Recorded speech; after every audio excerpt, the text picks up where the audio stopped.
So, of course, when we're talking about the problem maker, we're talking about America. If you're talking about world politics. So the intelligent person, under the influence of propaganda, knows that America is criminal. They know that America is criminal, but they feel that nothing can ever really change. They feel that nothing will ever truly be done about it. And the idiot, under the influence of propaganda, believes that America is wonderful. He doesn't believe that they're criminal. He believes that they're virtuous, and he believes that anyone and everyone who opposes America must be evil and wicked and tyrannical, and they must hate liberty and justice and goodness and all of those things. And they also believe that no one will ever be able to defeat America. They believe that everyone will be mowed down who opposes the United States of America. That's the unintelligent person. So they're not pessimistic, they're optimistic. They're ignorantly blissful, and they're full of hope, and they're full of pride, and so on. But the intelligent person feels overwhelmed. They feel distressed, and they feel guilty, and they feel pessimistic, and they feel hopeless. So you see, both of them have a different reaction to the drug of propaganda. But what they have in common is they both have the fundamental belief in America's unquestionable, unchallengeable supremacy. And again, just like someone on narcotics, just like someone who's drunk or who's on pills or what have you, just like someone who is intoxicated, someone who is under the influence of propaganda, they can't think straight. Their judgment is impaired. Their discernment is impaired. Their ability to fully comprehend, their ability to think properly, to perceive things properly is crippled. It dulls their analytical skills, and it dulls their observational skills. They can't process information correctly. They can't process information effectively. So the good news is, if you feel depressed, if you're a person who feels depressed, you feel hopeless or what have you, it most likely means that you are an intelligent, moral person. But the bad news is, it also means that you are under the influence of indoctrination and propaganda. And this intellectual and psychological narcotic has impaired your mind. It has impaired your judgment. It has impaired your intelligence. And that's actually what's causing your depression. So let me sober you up. Because the antidote for defeatism, the antidote for hopelessness today in 2025, alhamdulillah, is actually just objectivity. That's all the detox you need. Now, for years, America has always taken advantage of its superpower position and exerted force wherever they deem fit. And this has made people perceive America quite differently depending on where they are. There are those who think America is a superpower and will never be defeated, while there are those who think the time for America to lead is gone, because there is a dynamic shift on how world geopolitics operates and how people think and even how people operate. We also know the influence of China and how Russia has also worked against the imperialism that is projected across the world by America. In this video today, we are going to listen to Shahid Bolsen explore into this deep issue of radical realism, the antidote to pessimism. It is a commentary that he gave some days ago, and I think if you listen to it, you'll get to understand why it is such a gem of a commentary that you must really share with your friends. Let's watch this, then come back and share our thoughts together. Pessimism and defeatism are the surest signs or the surest indications that someone is misinformed. It means that they're not actually following, or anyway, not understanding what's happening in the world. I mean, they're probably smart. They probably have intelligence, but their intelligence has been short-circuited by propaganda. Their intelligence has been paralyzed by propaganda. Because being defeatist and being pessimistic means that you know that there are problems, you know what the problems are, and you know who is causing the problems, but you think that the problems can't be solved, and you think that the problem maker can't be stopped. That's what happens when intelligent people are drugged by the narcotic of indoctrination. And, just like with drugs, different people have different reactions. Well, intelligent people, moral people, principled people, decent people, they react one way. That's the way they react. They get depressed, they get stressed, they feel despondent. They can see what's wrong, but they can't see any hope of making things better because of the propaganda. And then they take that same approach to activism with that same mindset. They may be activists, they probably are activists, but they're largely being activists just to relieve their own tension, their own stress, to ease their minds in some way. They do symbolic activism, but inside, they feel like they're just shouting at the wind, like they're doing something that's futile. They're activists because of their own moral character, but not out of any realistic expectation of succeeding, because the propaganda has made them think it's impossible. That's the intelligent person, the decent person on the drug of indoctrination. That's how it usually manifests with them. The unintelligent and the indecent person on the drug of indoctrination just sides with power. They believe in the supremacy of power, and they believe that with power, automatically, it comes with moral legitimacy. So, of course, when we're talking about the problem maker, we're talking about America. If you're talking about world politics. So the intelligent person, under the influence of propaganda, knows that America is criminal. They know that America is criminal, but they feel that nothing can ever really change. They feel that nothing will ever truly be done about it. And the idiot, under the influence of propaganda, believes that America is wonderful. He doesn't believe that they're criminal. He believes that they're virtuous, and he believes that anyone and everyone who opposes America must be evil and wicked and tyrannical, and they must hate liberty and justice and goodness and all of those things. And they also believe that no one will ever be able to defeat America. They believe that everyone will be mowed down who opposes the United States of America. That's the unintelligent person. So they're not pessimistic, they're optimistic. They're ignorantly blissful, and they're full of hope, and they're full of pride, and so on. But the intelligent person feels overwhelmed. They feel distressed, and they feel guilty, and they feel pessimistic, and they feel hopeless. So you see, both of them have a different reaction to the drug of propaganda. But what they have in common is they both have the fundamental belief in America's unquestionable, unchallengeable supremacy. And again, just like someone on narcotics, just like someone who's drunk or who's on pills or what have you, just like someone who is intoxicated, someone who is under the influence of propaganda, they can't think straight. Their judgment is impaired. Their discernment is impaired. Their ability to fully comprehend, their ability to think properly, to perceive things properly is crippled. It dulls their analytical skills, and it dulls their observational skills. They can't process information correctly. They can't process information effectively. So the good news is, if you feel depressed, if you're a person who feels depressed, you feel hopeless or what have you, it most likely means that you are an intelligent, moral person. But the bad news is, it also means that you are under the influence of indoctrination and propaganda. And this intellectual and psychological narcotic has impaired your mind. It has impaired your judgment. It has impaired your intelligence. And that's actually what's causing your depression. So let me sober you up. Because the antidote for defeatism, the antidote for hopelessness today in 2025, alhamdulillah, is actually just objectivity. That's all the detox you need. Just a realistic, objective dose of facts. Because the facts prove that your hopelessness, your defeatism, and so on, your depression, it's irrational. Your belief that America is too strong, too powerful, too important, too rich, or whatever, that it's too great of a country or what have you to be stopped, that's irrational. It's not fact-based. And in fact, the main place that America still has power is only in your own mind. And that's because the main power that they have ever had was the power of propaganda, the power of, Hollywood, movies, television, and so on. Oh, they built a strong narrative about themselves. Yes, they did. It's a very strong and persuasive narrative.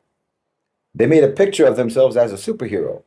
They made their whole story, their whole history, a superhero story, a comic book. And the narrative, that story, that propaganda, got pumped into your brain morning, noon, and night your whole lifetime, until America never had to actually be, in reality, America never had to actually be what they made you think it was, because they made you think it was. I mean, they told you already, they taught you. This is a big thing in the West. Perception is reality. That's the first clue. Perception is reality. They grasp that concept very well. But you should know that anyone who says that, anyone who actually believes that, it means that they're never going to actually be what they try to make you think that they are. Because they're not worried about being it. They're just worried about you perceiving them to be it. Do you understand? Anyone who believes that perception is reality is never going to be as worried about reality as they are about the perception. And that's the case with America. They have spent more effort than any nation in history crafting their image while completely neglecting the substance. America is a perception. America is a perception and not a reality. From George Washington's false teeth to Donald Trump's fake tan, America has always tried to look like what they're not. But here's the reality. America did not become the unipolar global superpower because they defeated everyone else. They defeated everyone else and they rose to a position of supremacy. No, America never won global dominance. It wasn't through superiority. It wasn't through conquest. You know, it wasn't through some grand triumph of strategy or innovation. No, they inherited it by forfeit. After World War II, the European empires collapsed. Britain, France, Germany. They were all too battered and too broken from the war to maintain their grip on power, their grip on the world, their empire. And then by the early 1990s, the only real challenger to America was the Soviet Union, and that imploded under its own dysfunction. The U.S. didn't have to beat anyone to claim the throne. They just stepped in when the previous rulers fell apart. That's not supremacy, that's opportunism. But what did they do once they had this power? They rigged the global economy in their favor. They built an empire not of colonies, but of financial dependencies. You know, the three pillars of America's false power. First, you had the Bretton Woods. In 1944, the United States forced the world to accept the US dollar as the global reserve currency. That meant that every country in the world needed US dollars for international trade. This wasn't because the dollar was superior. It wasn't because American goods were superior. It was because America dictated the rules. The result of that was that the US then could print money without consequences. They could run massive deficits. They could fund endless wars. They could fund their military-industrial complex. And they could still force other nations to hold their currency. The entire global economy became a hostage to the dollar. I mean, we talk about Bretton Woods a lot. Maybe I should sort of explain it because it's a very good example of what kind of a friend America is to its allies. Truly.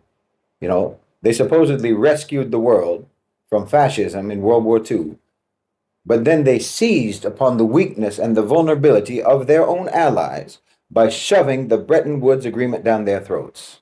It was ruthless.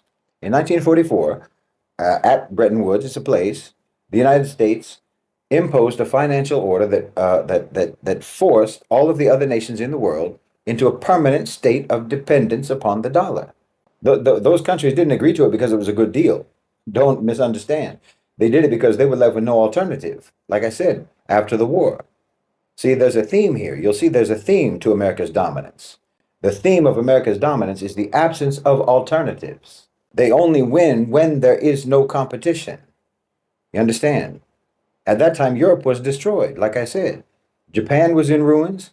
China had been devastated. Even Britain, the so-called, British Empire, was bankrupt. The only country that actually emerged from the war, World War II, stronger than before the war was the United States. Well, I mean, all of the other countries were fighting for survival. America's industries were booming. Its economy was thriving. And most importantly, at that time, they held 75% of the world's gold. So what did the US do? They forced the world to use the dollar as the foundation of the global financial system that we know today. Every currency was pegged to the dollar. And the dollar, they said, was to be backed by gold at $35 an ounce. This was a brilliant deception because the United States was essentially saying, we hold the world's gold So if you want a stable financial system, just trust our money, trust the dollar. And the world was desperate for stability after World War II, and they went along with it. Bretton Woods was sold as a way to prevent economic crises, like the Great Depression. That they had just gone through that before the war. It was a way for the U.S. to lock countries into a financial straitjacket where they could never truly be independent, and it kept fueling the American economy. London had been previously the financial heart of the world, but after Bretton Woods, it was New York. It was New York. The British Empire was dying, and the Americans wanted to inherit its position. You see how they do? It's not by courage, it's by conniving that America extorted their way to power. But let me repeat, the countries didn't eagerly sign up to this system. They had no choice but to sign up to this system. The U.S. controlled the gold, they controlled the loans, they controlled the trade routes, and they had the military power. Again, not because of earned supremacy, but because everyone else had suffered the devastation of World War II. That was the beginning of America's military power, because the war had been fought in Europe and in the Pacific, not in America. The UK got bombed, France got bombed, Russia got bombed, the Netherlands, Belgium, Hungary, Finland, Romania, you name it. Denmark, Spain, Austria, all got bombed. All of them got bombed. And of course, Germany obviously got bombed. Italy got bombed. And Japan not only got bombed, but it had the atomic bombs were dropped on them. Even Egypt got bombed. China, the Philippines, India, even all the way down Australia. Everybody got bombed. Everybody, except America. America didn't get one bomb, except for Pearl Harbor at the beginning, which wasn't officially even part of America at that time. It was a colony. Everybody got wiped out. All their economies were destroyed. Their infrastructure was destroyed, and so on. Manufacturing, everything. And then here comes America, like some ambulance-chasing shyster lawyer to a car wreck on the side of the road, clicking his pen and telling some half-comatose victim of a car crash, just sign on the dotted line. That's what America did after World War II. It's ruthless and predatory. That's your good friend. That's your special friend, Special relationship, special friendship. You thought he was giving you a lifeline. He was actually putting you on a leash. And if you resisted, if Europe resisted, well, you risked economic isolation, financial strangulation. Countries that went against the United States, against their financial interests, you'd find yourself targeted politically, destabilized, or even overthrown. Subversion, everything. All they had to do was call you a communist. If you don't want to go along with America's plan, they just call you a communist. But here's where the real fraud becomes clear. In 1971, as the year I was born, Nixon ended the gold standard. The entire premise of Bretton Woods, the whole idea that the dollar was backed by gold, was a lie. Now the dollar wasn't backed by anything, but it was too late for anyone to pull out of the system by then. So what did that mean? It meant that the U.S. now you don't even have to have gold now, right? So then they could print unlimited amounts of money, and they could impose sanctions against any enemy country. They could weaponize the financial system, and they could exploit the rest of the world without producing anything of real value. This was the beginning of the end of productivity in America, of real productive activity in America. Now, that might sound good in the short term, and it has been very good and profitable for a certain group of people, but it's not sustainable. That's a counterfeit economy.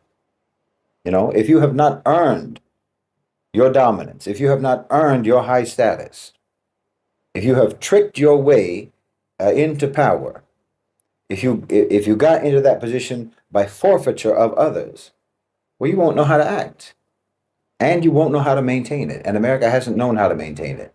You'll be like one of those lottery winners who goes broke a year later after they win the lottery, because you didn't come up right. You didn't come. You weren't raised for this. You didn't work your way to the top. So now their system is collapsing. Countries are waking up to this whole scam. Russia, China, the Global South, BRICS, they're all looking for ways to escape the dollar, and they're doing it. And America knows that if the dollar falls, American power falls with it. So understand this, the unipolar world order was not built on American strength. It was built on a rigged financial game. And that game is almost up. When Nixon abandoned the gold standard in the 1970s, the system should have collapsed at that time. But the United States made a deal with Saudi Arabia. The deal was that the Saudis would only sell oil in dollars, the petrodollar. So now every country in the world would need US dollars because every country in the world needs oil. But this was nothing short of economic extortion. It's a racket. It's a mafia-style shakedown on a global scale.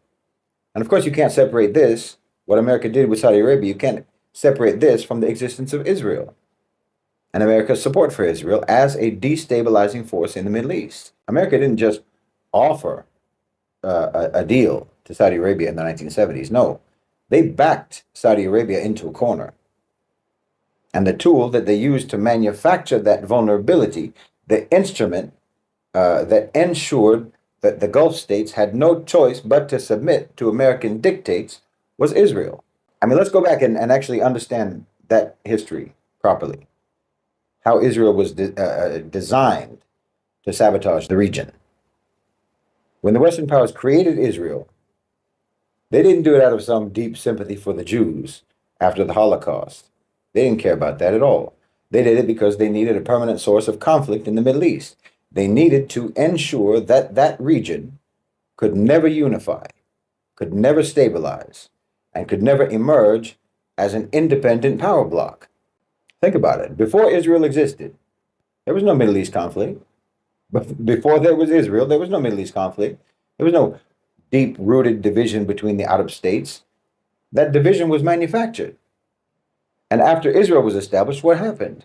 War, chaos, the rise of revolutionary movements, militant movements, because Arab leaders and their people recognized that their sovereignty was under attack. So then you had Nasserism in Egypt, which emerged as a direct response to Zionism, a direct response to Western imperialism. Then Baathism in Syria and in Iraq. It's for the same reason, to create strong independent states that could resist Israel and Western domination. Israel is at the root of all of this, even communism. And all of this that was going on terrified Saudi Arabia. The monarchy was sitting on a sea of oil, and everyone knew that controlling the oil meant controlling the future. It really meant controlling the world. By the 1970s, America saw their opportunity. They were losing in the war in Vietnam. Their economy was in turmoil. Like I said, when they abandoned the gold standard, that was going to destroy the whole Bretton Woods system. No one was going to need the US dollar if it wasn't tied to gold. So they needed a new system of control. They needed a new way, some other commodity basically to tie the dollar to, and that was oil. But of course, they needed the Gulf states to comply. At that time, Saudi Arabia was surrounded by threats, all of them created, fueled, or exacerbated by the existence of Israel. The Arab-Israeli wars had radicalized many people in the region. You had, of course, Nasser and Nasserism, and that was regarded by the Saudis as posing a threat to them. The same way that they see the Ikhwan as posing a threat to them, and what the Ikhwan calls for. The Palestinians had resistance movements. There was so-called terrorism going on. And any of these things could have greatly destabilized the Saudi government. And of course, the Cold War meant that the Soviet Union was ready to support any movement in the Arab world that opposed American-backed rulers. And the Saudis had been backed by the U.S., so Saudi Arabia was afraid. And the U.S. exploited that fear. They told the Saudis, if you want to keep your government, if you want to remain on the throne, you want protection, okay. This is what America said. Here's the deal. You will only sell oil in US dollars, and in return, we'll make sure that your regime survives. This wasn't a friendly negotiation. This was economic blackmail. America created the conditions of instability through its support for Israel and through its sponsorship of coups and conflicts and assassinations and so on. Then they turned around and presented themselves as the only solution, the only source of stability. So Saudi Arabia didn't feel that they had a choice. And if they had refused, then they would have been isolated. Their assets in Western banks would have been confiscated, as what happened to Iran later. They would have faced a potential CIA coup, just like what happened in Iran in the 1950s, just like in Guatemala, just like in Congo, just like in Indonesia. There could have either been a Soviet-backed or a Western-backed insurgency or overthrow attempt.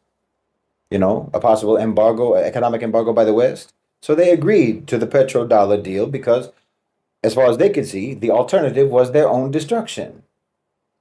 And no, this wasn't because America was so powerful. It was because they were so predatory. This is the difference. They didn't achieve their power by virtue, but by villainy. Like I said before, America only seemed powerful because they were just so ruthless with whatever power they did have. They were so criminal, so psychopathically and so brazenly criminal in their abuse of their power. And that's how the modern global economy was built, not on free markets, not on fair trade, but on coercion, on extortion, on blackmail, on threats. The dollar only remained the global reserve currency because of ensuring that oil, the most critical commodity on earth, especially at that time, that they made sure that it could only be bought and sold in dollars. That meant that every country in the world had to hold dollars in reserve, which meant that they had to also, in order to get those dollars, they had to trade with the US. They had to trade with America, not because they needed to trade with America, not because they wanted to trade with America, but they needed to be able to buy oil. And in order to buy oil, they needed dollars to do that. And how you get the dollars is by trading with America. Demand for the dollar was artificially propped up by the real demand for oil. This system was entirely built on fraud. It's built on force. It's built on the strategic manipulation of conflict. And Israel has been the primary weapon in that conflict. Nothing America does is based on goodwill. Every economic policy, every security agreement, every treaty is always about control. It's always about consolidating their power. They create problems and then they try to sell you the solution. They manufacture instability. They do that. And then they make you pay for protection. It's straight up extortion. This isn't any kind of a partnership. This is a racket. And Israel's at the center of it. A permanent excuse for war. A permanent justification for intervention. A manufactured crisis to keep the Arab world in submission. The petrodollar forced nations in the world to finance America's debt. And it allowed them to weaponize the dollar against their enemies. And this then helped the US to spread its military presence all around the world. See, this is what people have to understand about how this happened. Why there's 800 military bases in more than 80 countries. How did that happen? No other empire in history had such an extensive military footprint. Not the British, not the Romans, nobody. But this isn't because America had conquered all of those places by force. They bought their empire. And it's been bought with the money that they alone can print. Because the dollar is the global reserve currency. And every country in the world needs US dollars to buy oil, specifically. And to pay their debts. And to function at all. By that time, to function at all in the global financial system, you need dollars. And the United States exploits this dependency. They fund their global military network without limit, unlike other countries. Other countries have to actually raise money through production. America doesn't have to do that. They just print more money. They just print money to cover their massive military expenditures because they know it's going to be covered because everyone else is using the dollar. So they can spend trillions and trillions on foreign military bases, endless wars, so-called global policing, without having to earn any of the money that they're using to fund all of that. And then, of course, they can, as I said before, they can weaponize the financial dependence of other countries to pressure them into submission. Any country that resists U.S. military expansion faces the risk of being cut off from the global economy.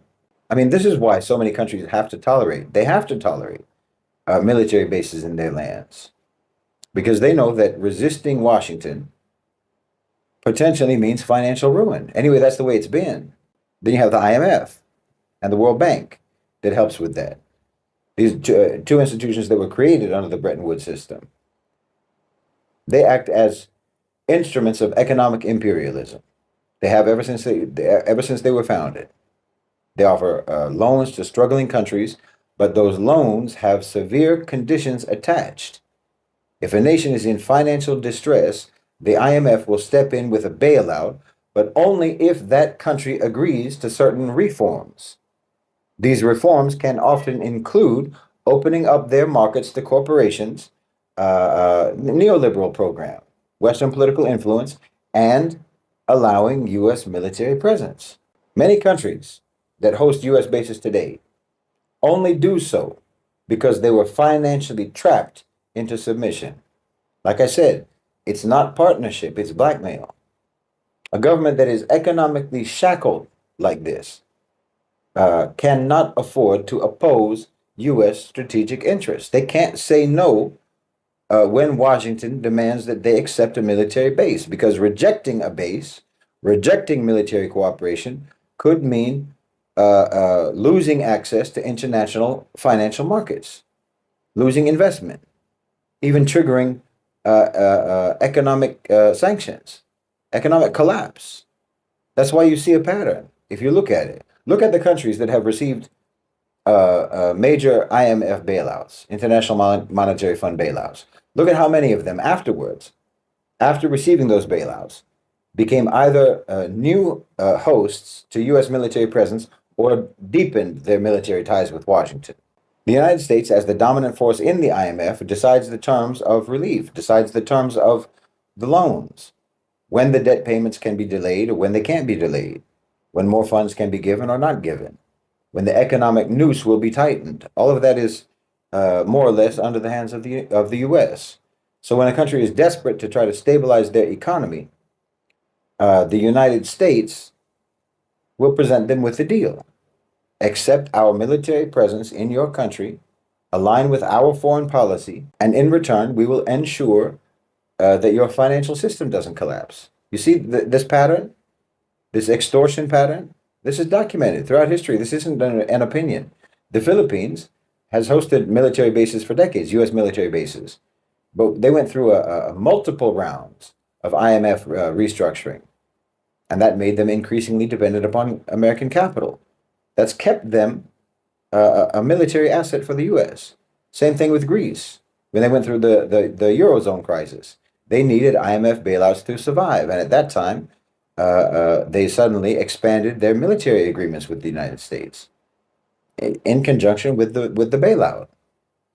And they allowed an American military, an increased military footprint in their country. South Korea is the same. After the Asian financial crisis, they had no choice but to integrate even further than they already were into the military-industrial complex of the United States. So you see the pattern. The same thing applies across Africa, Latin America, and elsewhere. Military bases as a condition for economic stability, so-called. You know, the United States doesn't openly say, if you take an IMF loan, then you have to accept our military. No, they're more sophisticated than that. They're more subtle than that. Instead, they'll say, our military presence will provide stability. You know, they'll frame it as protection because it's a protection racket. They'll say this is a guarantee for foreign investors that they'll feel safe putting their money into your country. But let's be honest, obviously, the U.S. doesn't protect those countries. They're not there to protect those countries. They're there to subvert those countries and protect their own economic interests. What they're there to protect are the conditions that allow for Western corporations to dominate, to ensure that when any economic crisis hits, the affected country is not going to turn to China or to Russia or to any other alternative, but that they have to stay locked inside the American system. So America became a global hegemon because of the absence of alternatives. And they have only ever been able to maintain their status as a global hegemon by trying to prevent alternatives from emerging, because their actual power has always been relative power, not absolute power. And the truth is that their global hegemony is insufficient even to contend with regional hegemons when those emerge, or when they even might emerge. And that's what's happening now. As soon as regional hegemons, regional powers emerged, which they have, America has become de facto just another regional power, albeit with significant reach. America is a regional power now. But now even their reach is becoming untenable. This is why countries in the Muslim world, countries in Africa, countries in Asia, and so-called Latin America, all of the countries that are trying to achieve real economic sovereignty are trying to break free from the US dollar, from US dollar dependence. Because as long as the dollar controls the global economy, Washington will continue to blackmail nations into accepting their military presence and accepting subjugation. But de-dollarization is accelerating. The BRICS nations, Russia, China, even US allies are moving away from dollar-based trade. The petrodollar system is breaking. Saudi Arabia is selling oil in other currencies, in the yuan and so on. And they said that they're not renewing this agreement. Countries are building alternative financial systems. They're bypassing SWIFT, setting up their own trade networks. The fact is that America cannot afford endless wars anymore. Iraq, Afghanistan, Ukraine. Each one of these proves that they cannot enforce their will the way they used to. They know that the foundation of their empire, the American empire, they know that the foundation is collapsing. And this is an opportunity for nations to reclaim their sovereignty, for economies to become truly independent, for there to emerge a new, more fair global order. And for all of those people who are still trapped in the delusion of US supremacy, you need to understand this. The world has moved on, and it's time you should too. Because believe me, the power structure in America, the power structure in the West, they don't have these delusions like you. Believe me, none of the people who are in charge in America and in the West generally believe about America what you believe about America. They're in the process right now of trying to manage the transition of America from a global superpower to a regional power. And that's a fact. That's what's happening. They're undertaking the de-empiring of America. And we've seen this before. You should recognize it if you know anything about history. Same thing happened in the United Kingdom back in the 20th century. Like I said, after World War II, they were exhausted. And now today, America is following that same trajectory. And the parallels are undeniable. They're just going about it. The Americans are just going about it in a typically American fashion. They're performing an aggressive retreat, just like some cowboy who's shooting in all directions while running away. After World War II, the UK was drowning in debt. America is drowning in debt. They could not finance their empire anymore. The United States is in the same situation with close to $40 trillion in debt. And like I said, a crumbling industrial base. And the world is increasingly, like I said, rejecting the dollar's dominance. They're in trouble. Washington's ability to fund the military-industrial complex is unsustainable. As the British Empire faded, they withdrew from their colonies, India, Palestine, Suez, Aden, releasing their grip one by one. America's doing the same. They withdrew from Afghanistan in 2021. They're scaling back their presence in the Middle East. They're going to leave Syria. They're struggling to sustain their proxy wars, whether it's in Ukraine or wherever else. Washington is pivoting to the global north now. The Western Hemisphere, Canada, Greenland, Europe, because they know that they can no longer control the whole world as they once did. So they're focusing on their more immediate proximity, recognizing that now they are actually just a regional superpower.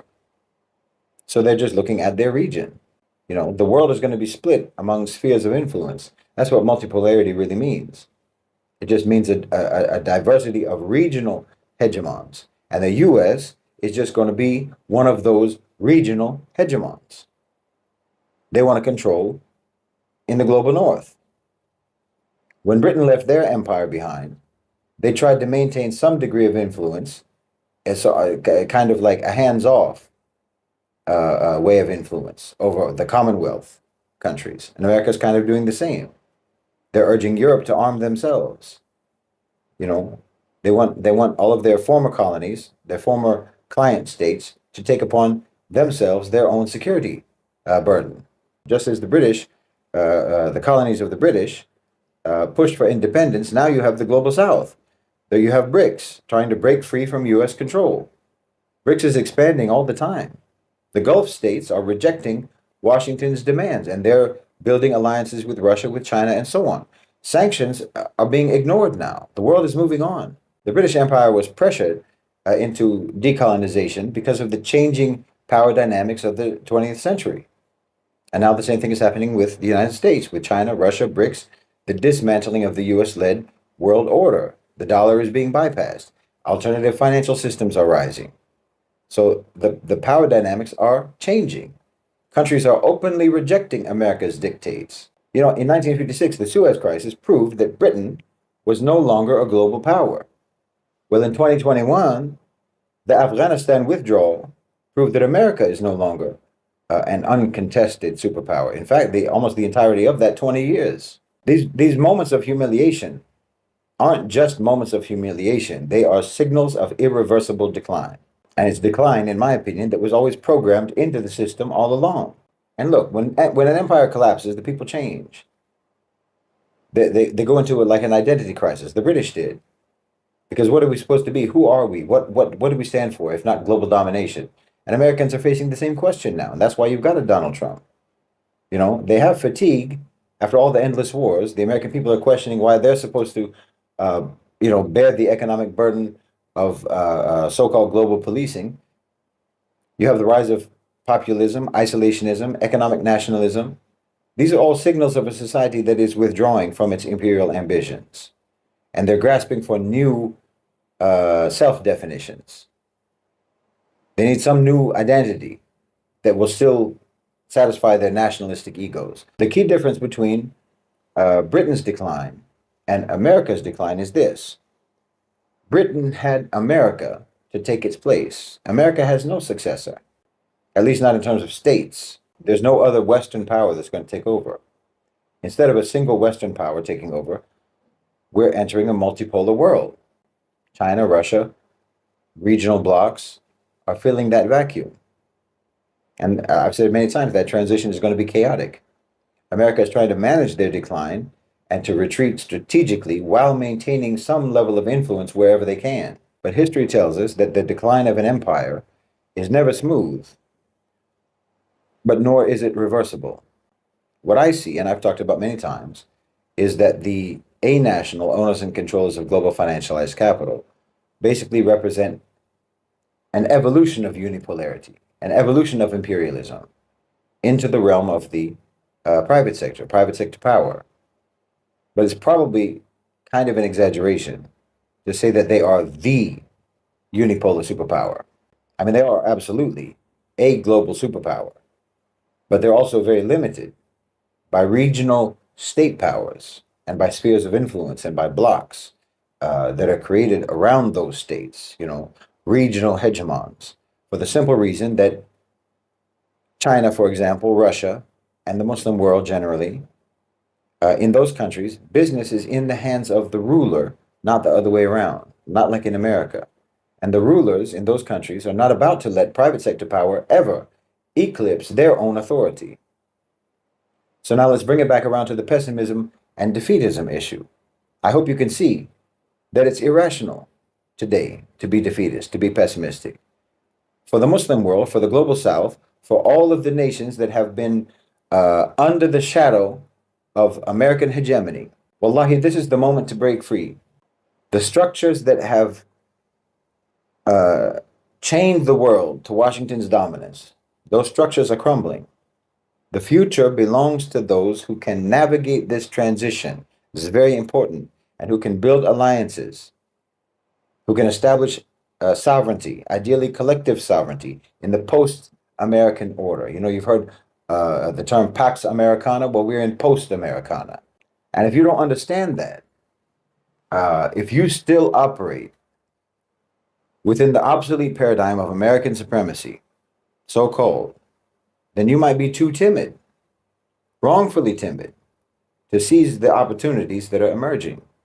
You might actually fall for America's bluffs and America's bluster. I mean, like, take South Africa right now, for example. Right now, the U.S. is taking a very hostile stance towards South Africa. They're claiming that South Africans are dispossessing white farmers, Afrikaners, of their land. So they're imposing sanctions and they're freezing aid. Okay. Let's talk radical realism here. In my opinion, the people of South Africa, for the people of South Africa, the time has come for clarity, for decisive action, and for radical realism. We have spent too long foolishly believing that fairness can ever be expected from those people in the West who have built their dominance on exploitation. No, enough is enough. The United States believes that it can sanction South Africa into submission. They believe that they can dictate your policies. They believe that they can bully you into compliance. But in my opinion, they have miscalculated, and they have miscalculated badly. They believe that they hold all the power, but that's a lie. South Africa is not weak. And you shouldn't act like you are. You control critical minerals, resources without which their industries, their military, their so-called green energy transition, all of that will stall. If they want economic warfare, then let them know that without South Africa, their technological and military ambitions collapse. This isn't just empty rhetoric. This is reality. And sometimes you need to be told what reality is. What about South Africa's ports? I mean, do they think that the global trade routes that they depend on are untouchable, America? South Africa holds the key to vital shipping lanes. South Africa is a gateway to global trade. If America attempts to cripple you in South Africa, you remind them that you can disrupt their supply chains. You can forge new alliances throughout BRICS and throughout Africa, and you can make them feel the consequences of their aggression. Yes, you can. And to anyone in South Africa who says that you need their markets, you need their investments, and so on, dependency is a choice in 2025. You don't have to be shackled to that system, a system that was only ever designed to keep you weak. You have alternative partners today. You have natural wealth, alhamdulillah.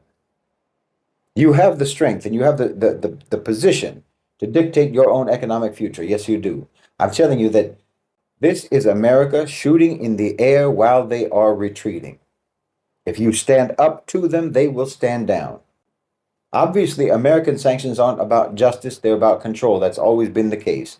Their aid is not generosity, it's leverage. Always. They make that very clear. Their partnerships are not built on respect, they are built on the expectation that you will always remain subordinate. They think that you're going to sit back and let them try to cripple you, but I think you should prove them wrong. If they sanction your industries, nationalize theirs.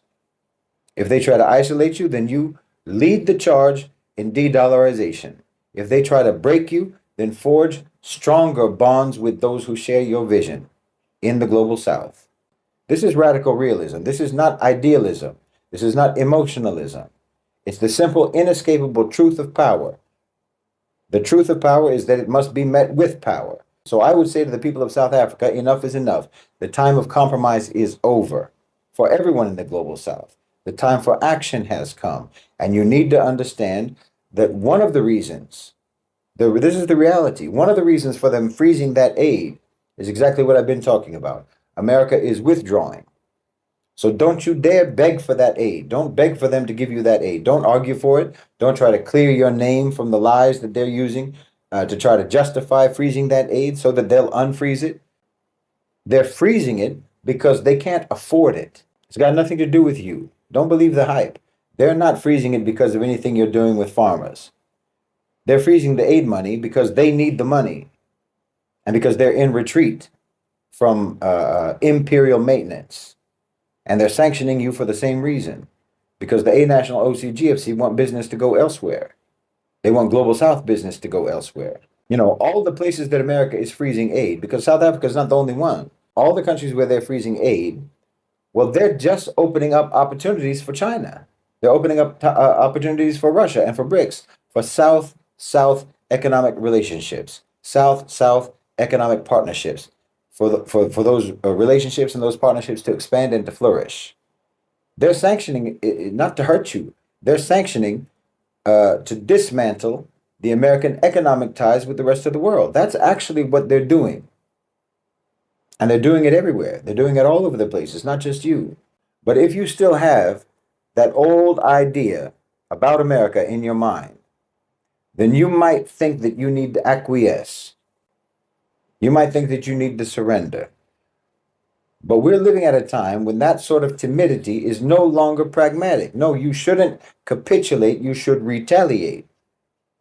South Africa, like every other country in the global South, has economic leverage. You have economic weapons that you never dared to use before because you were afraid of what the US would do in response if you used them. But I'm telling you, they only could make you fear their response because, again, for 30 years, there was no alternative to the United States. So no one could afford alienating them. No one could afford angering them because we all know that they don't act justly. We all know that they don't act fairly. You know, they have unearned power, they have unearned wealth, they have unearned influence, and no one knows how to properly or responsibly act with something that they didn't work for, that they didn't earn. So everyone knew that the US would absolutely abuse their power if you ever did anything to upset them. But that's not the case anymore. That's not the case in 2025.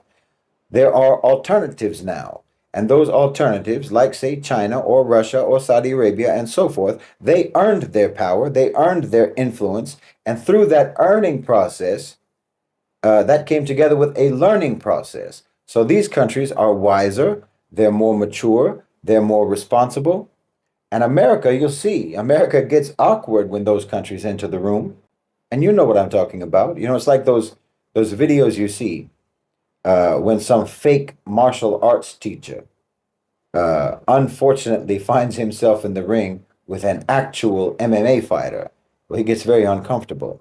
Again, the reality is that America today comprises a fraction of global GDP compared to what they did in the 1960s. You don't have the biggest army.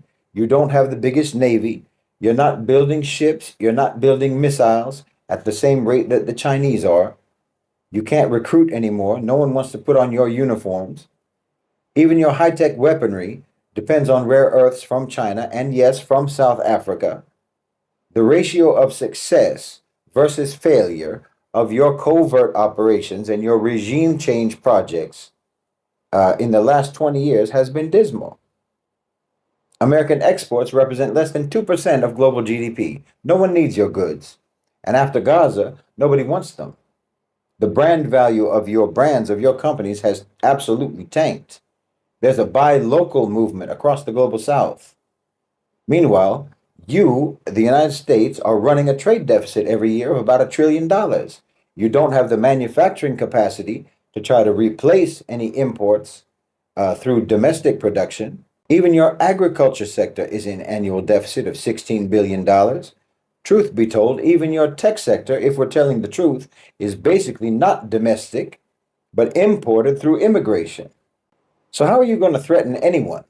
How is America supposed to threaten anyone with sanctions when your whole economy needs the world more than the world needs your economy? You can't sanction anyone. That's why they don't work anymore. Wallahi, as an empire, you aged very fast and you aged very badly. It's rather stunning. So in my opinion, countries around the world ought to act like you're not even here anymore. Like America's not even here anymore. No one should be counting on your aid. No one should be counting on your financial aid, your assistance. No one should be looking for your investment, trying to solicit your investment, and no one should be selling to your market. No. How are you going to act hostile and how are you going to act aggressive and still expect to have access to our products, have access to our resources, have access to our expertise in the global south? If you want to put tariffs on what we export to you, then okay, you buy our exports in our money and your merchants can pay for that tariff in dollars. How about that? I mean, if you don't want to play nice and you think that everyone is going to still just coddle you while you're throwing a tantrum, well, you might just get the response that you deserve. And then maybe you'll learn to behave yourself, because we are entering the era of America's humbling. We're entering the era when that big parade float called America gets deflated. And I'm telling you, the history that's going to be written about that country, the history that's going to get written in, say, 30 years or maybe 50 years from now, well, that history is going to be scathing, because there has never been a more fake, a more fraudulent, a more hypocritical, a more belligerent, or a more unqualified empire than America. And if you ever want to be great, I mean, forget about being great again. If you ever want to be great, then America is going to have to be humbled first. It's going to have to be completely stripped of all the lies, of all the filters, of all the propaganda. And then maybe you could start doing the work, the real work of a civilization to become great, to become that great nation that you have pretended to be all this time. But until that maybe comes, well, the rest of the world is going to have to deal with you according to the way that you really are. So let all of the intelligent people, all of the moral people, the Muslims and non-Muslims, they should all feel optimistic today. Because like I said, being optimistic in 2025 does not mean being idealistic. It means being realistic. No, you don't have to be an idealist in 2025 to be optimistic. You just have to be realist. Because wallahi, the slave master has become old and weak and senile, and he is holed up in his room at this point, and the plantation is ours. Now, Shahid Bolsen's commentary on radical realism, the antidote to pessimism, presents a critique of prevailing pessimism in the Muslim world regarding the socio-political and economic conditions. Bolsen advocates for an approach he terms radical realism, which he sees as a necessary counterbalance to the cynicism that has settled in due to prolonged exposure to oppression, economic disparity, and political manipulation. Bolsen starts by dissecting the concept of pessimism, portraying it as a natural but ultimately unproductive response to systematic failure and external manipulations by global powers. He argues that the pessimism often leads to fatalism, where Muslims might feel the change is impossible, thus disengaging from active participation in political or economic reforms. This, according to Bolsen, plays into the hands of those who benefit from the status quo. Instead, he introduces the radical realism as a strategy that involves a clear-eyed assessment of the current state of affairs while maintaining an unyielding commitment to practical strategies for change. Bolsen emphasizes the need for Muslims to acknowledge the harsh realities they face without succumbing to despair. He advocates for a realistic understanding of power dynamics, both within Muslim majority countries and in their interactions with the global community. A significant part of his commentary focuses on economic sovereignty and the detrimental effects of neoliberal policies on Muslim nations. Bolsen criticizes the imposition of economic models that have not served these countries well, leading to debt, dependency, and corruption. He calls for economic strategies that prioritize local resources, human capital, and cultural values, aiming to self-satisfy rather than integration into a global economic system that often marginalizes Muslim interests.